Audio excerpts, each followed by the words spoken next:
সন্ধ্যার তৈরি হয়ে গেছে, আবহ তৈরি হয়ে গেছে এবং আমরা জানি শরৎকাল, আকাশে বাতাসে মেঘের ভেলা, বাতাসের গন্ধে, ধুঁয়োর গন্ধ, ঢাকের আওয়াজ, সব কিছুই একটা মন ভালো করার সময় এনে দেয়।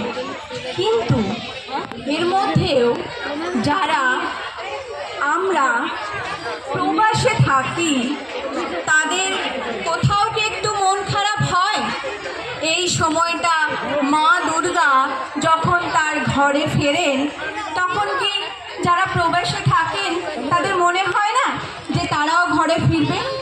দেখি না তাদের কি মনে হয়, তাদের কেমন মনে বেদনা জাগে, দেখে নিই গানের সুরে।